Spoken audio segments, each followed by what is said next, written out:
जय श्री महाकाल। कभी कभी किसी के जीवन में भूत प्रेत बाधा इतनी लंबी हो जाती है कि व्यक्तियों का जीवन जीना दुभर हो जाता है। लोग अपने अपने नज़रिए से देखते हैं, पर इन सब समस्याओं में जो फंसता है वही जानता है कि क्या होता है। जो नहीं फंसता है वो तो अपने अपने तरीके से बताता है। जैसे व्यक्ति जो नदी में डूबता है उसे पता चलता है कि मरना कैसे है, सारे हाथ पांव मार लिए, पानी के सामने कोई बस चला ही नहीं। पर जो बाहर रहता है वो तरीके तरीके से बताता रहता है कि मैं होता तो ऐसा करता, मैं होता तो ऐसा करता। तो वही होता है कि जो इन सब समस्याओं से बचता है उनका तकलीफ वही जानता है। दूसरा व्यक्ति तो अलग अलग तरीके से सिर्फ दिमाग देंगे, बातें देंगे और अन्य तरीके से बताएंगे। आज मैं अपने जीवन की एक ऐसी ही घटना बता रहा हूं जो कि औरतें इतने वहाँ की माहिर होती हैं तांत्रिक विद्याओं में कि मैंने आज तक तो देखा ही नहीं है। तंत्र के क्षेत्र में वहाँ इतने माहिर होते हैं कि मैंने अपनी आंखों से जो मूसर होते हैं, जो पहले की औरत वो खली में धान कूट कूट के चावल निकालती थी, वो मूसल वो हवा में लड़ाती थी। इतना विकट उनका जादू था, इतना विकट वो तंत्र उनका था कि हवा में वो दोनों लड़ाते थे। एक निश्चित त्योहार पे वो उन सबको युद्ध कराते हैं और मैंने स्वयं अपनी आंखों से देखा है।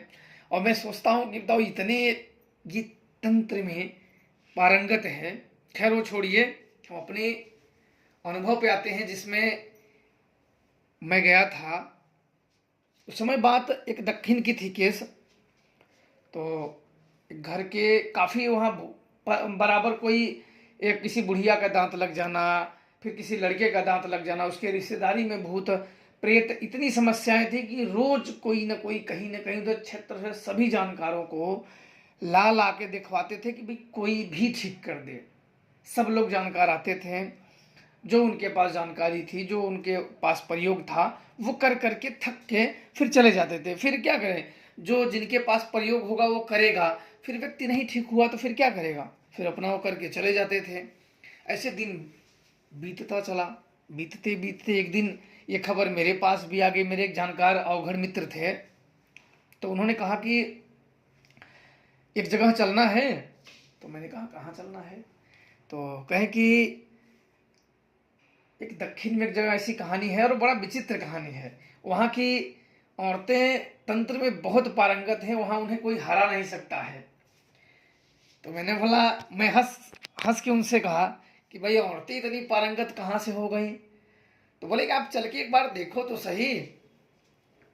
तो मैं ठीक करने के इरादे से नहीं गया था, मैं तो सिर्फ देखने के इरादे से गया था कि क्या ये सच में है, क्या सच में वहाँ की औरतें इतने तंत्र में या जादू टोने में इतने पारंगत हैं कि किसी को भी कुछ कर सकते हैं, मूसल लड़ाना या अन्य तरीकों से करना, क्या सच में वो पारंगत होती हैं? तो मेरी इच्छा हुई कि चलो अच्छा देखते हैं कि भाई टोना टुटके में इतनी पारंगत है। बोले कि उनसे वो चाहें तो किसी को भी कुछ कर सकती है, मार सकती है। मारण चलाना उनके लिए बहुत बाएं हाथ का खेल होता है। मैंने अच्छा ये कैसे? बोले कि काली के सिद्धि थे, काली के उपासक थे और एक बैगा था।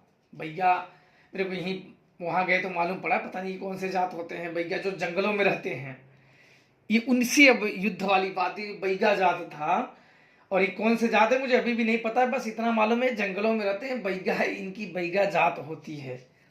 ये बैगा भी बोलते हैं, कुछ लोग बसवार भी नहीं बोलते हैं। आप लोग जंगली इलाकों में जो आप लोग रहते होंगे तो आप लोग जानते हो, मैं आप लोगों को जानकारी के लिए बता देता हूँ। कुछ लोग बैगा बोलते हैं और बसवार भी नहीं बोलते हैं। ये तंत्र में बहुत माहिर होते हैं। इनसे उलझने का मतलब है कि अपने प्राण को आहुति देने के बराबर होता है। इनसे उलझने का मतलब है। अब इसके पहले मैंने ऐसी जात भी नहीं सुनी थी। मैंने इसके पहले ऐसा नहीं कि मैं भाई कौन है कौन नहीं, मैं इसके पहले ऐसी जात भी नहीं सुनी थी कि भाई ये कौन से जात होते हैं, तंत्र मंत्र में कितने माहिर होते हैं। अभी तक तो ज़्यादातर जो शक्तियों से देखा तो ज़्यादातर जो मिले, ज़्यादातर तो खोखले ही लोग मिले। मौलवी मिले, ये मिले, वो मिले। बोलते हैं ये पीर को बुलाया, जिन्न को बुलाया। जब पूछा गया शक्तियों से तो बोले नहीं ये कुछ नहीं है। तो अब बात हुई कि चलो इनके मेरे अवघड़ जो मित्र थे, जानकार थे, मेरी एक शमशान में साधना करते समय इनसे और मेरी मुलाकात हुई थी। तो कहे अच्छा चलो, मैंने कहा अच्छा चलो चलते हैं। तो जिनके घर हम लोग गए थे उन्हीं के घर में समस्याएं थी, और ये पहले से काम लिए थे और मुझे बताए नहीं थे। ये एक बार जा चुके थे, कुछ टोना टोटका या अन्य प्रकार से किए थे, पर वो ठीक नहीं हुआ था। तो मुझे भी अच्छा लेके गए, तो मैं भी गया।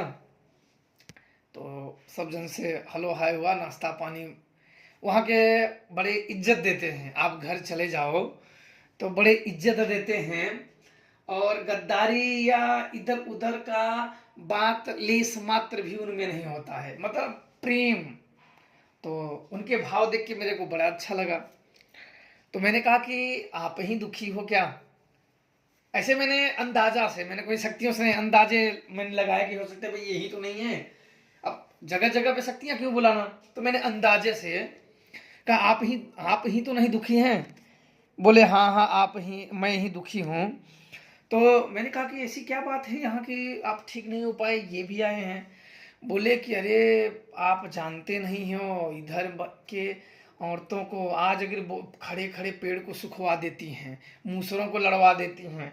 मैंने कहा ऐसे तो हो नहीं सकता है, मूसर कैसे लड़ेंगे, उतना वजन है उड़ के। बोले फिक्र मत करो, आज रह लो, कल सुबह आप खुद देख लेना। बोला जरूर देखेंगे। बात आगे बढ़ी। बोले कि इधर की औरतें इतनी चालबाज होती हैं, इतनी चाल, अगर एक टक आपको देख भर लिया तो समझो आप गए काम से। तो भाई उनकी बातें इतने बताएं कि ना चाहते हुए भी व्यक्तियों को डर लग जाए, ना चाहते हुए भी व्यक्तियों को डर लग जाए कि भाई क्या मालूम क्या हो सकता है। जब नहीं देखे हो तो अगर दबा दबा के बता दिया जाए तो व्यक्ति डर जाएगा। तो युवा के कोई बात नहीं, आगे आना चाहिए भाई, क्या बात है क्या नहीं। तब तक उनकी घर की लड़की, इतना हम लोग बात कर ही रहे थे, तब तक उनकी लड़की गिरी और मुंह से फिचकुर फेंक के, मतलब जैसे मिर्गी टाइप की आती है वैसे उसको आने लगा, हाथ गोड़ छटपटाने लगी। तब तक दौड़े, अरे महाराज जी तबीयत खराब हो गया। तो युवा कह रहे किसका खराब हो गया? अब बोले लड़की का, इसका भी खराब होता है। तो ये हुआ उसका देखे, तो मैंने बोला अरे ये कौन सी, ये तो मिर्गी है ऐसे। बोले नहीं, इसे जब तक डॉक्टरों के पास लेके, जो जहां बोला हम लेके गए, मतलब डॉक्टरों को दिखाओ। तो कहे हम डॉक्टरों के पास ले जा जाके थक गए, जब तक इसे कोई ओझा तांत्रिक से दिखवाया न जाए सही जानकारों से, तब तक ये 1-1 घंटे 2-2 घंटे में आता रहेगा। तो बोला ये बात है ऐसी।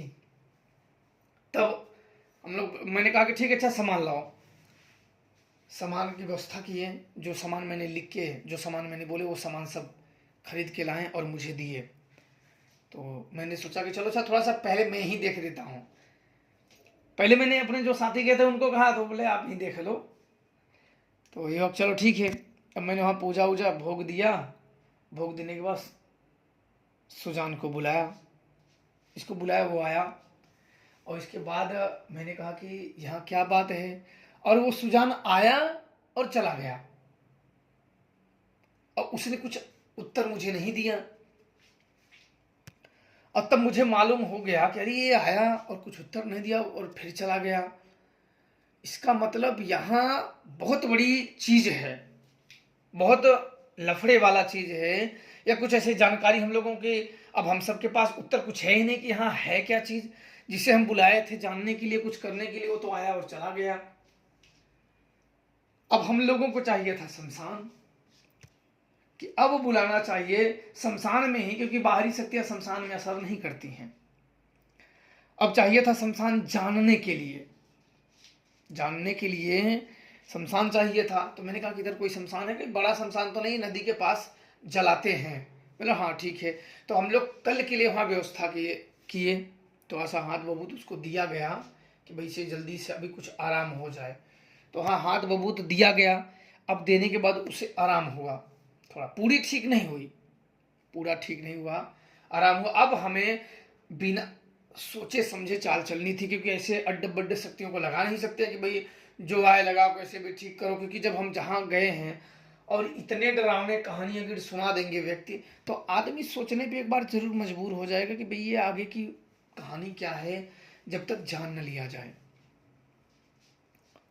तो इसके बाद अगले दिन हम लोग खाना पीना खाए, हाँस बबूत उसको जो देने के बाद खाना नाश्ता किए, सो गए। अब सुबह में गए शमशान जहाँ था, वहाँ कुछ साफ सफाई वहाँ किए, थोड़ा सा जहाँ बैठना था वहाँ जगह क्लियर करें।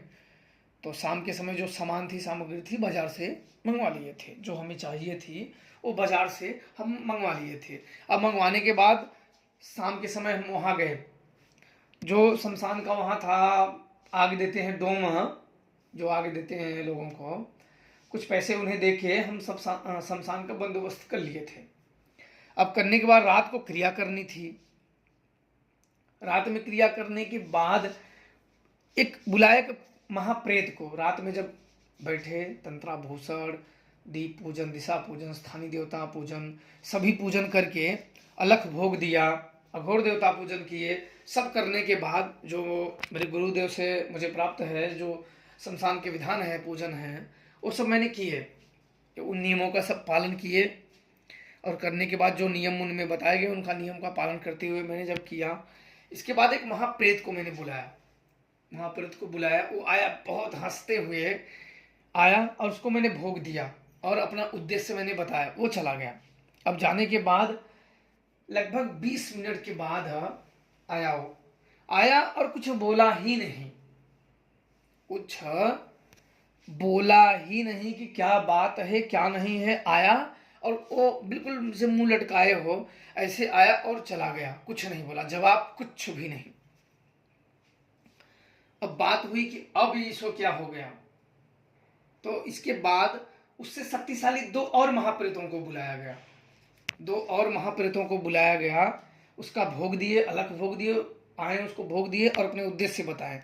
वो चले गए और वो आए ही नहीं।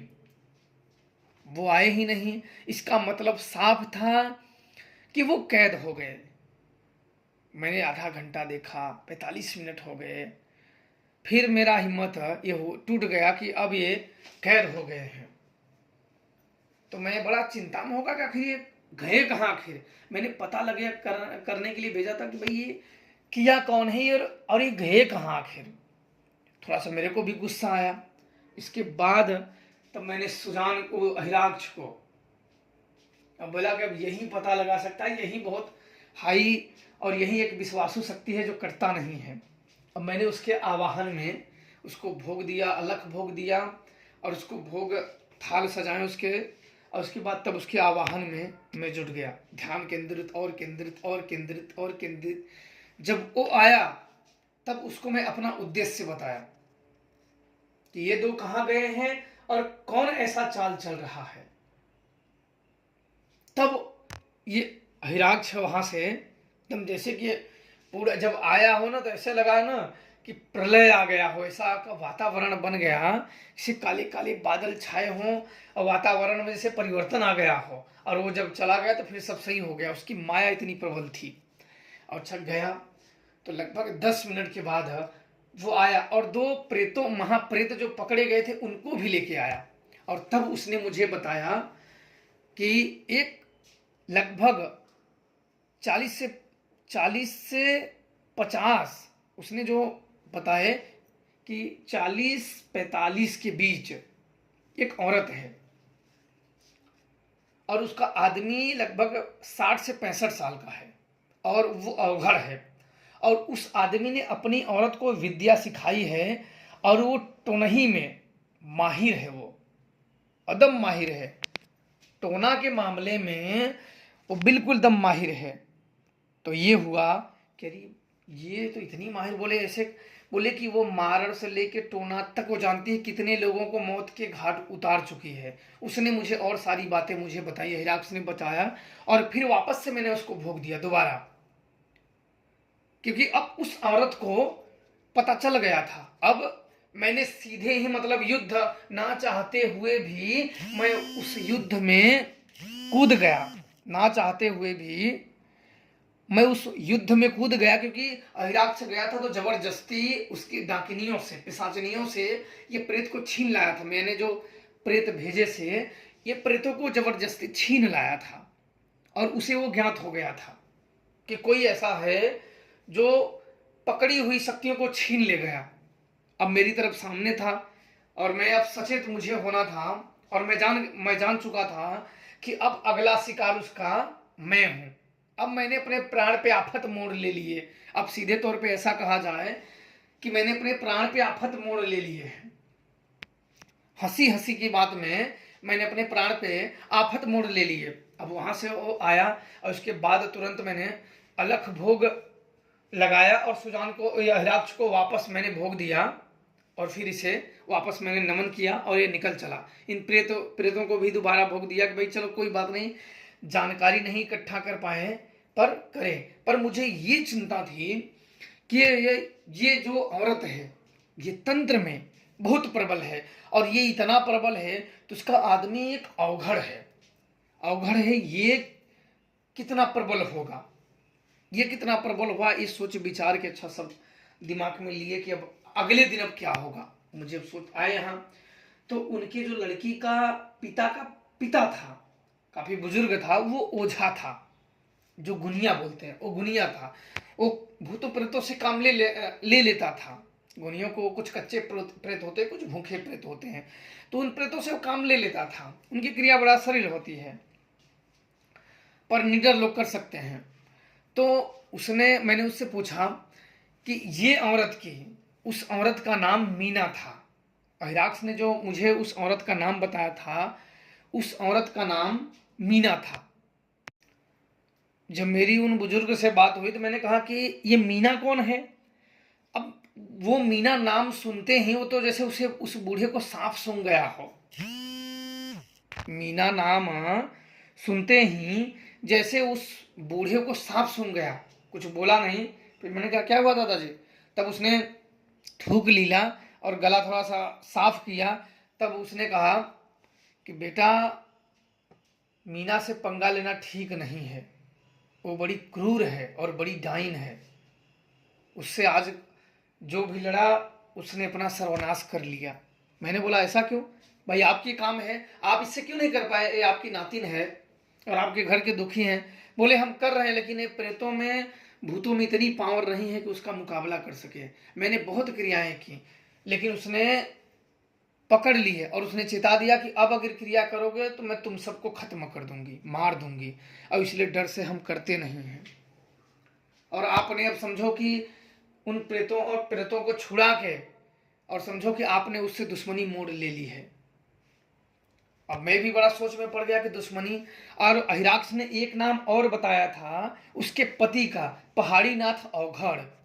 बोले कि वही मेन है, अगर इसके ऊपर तंत्र चला तो समझो उससे युद्ध है और उसे 8 नाग कन्याएं सिद्ध है। मैंने बोला 8 नाग कन्याएं, वाह, महा अवघड़, सिद्ध अवघड़ है वो तो।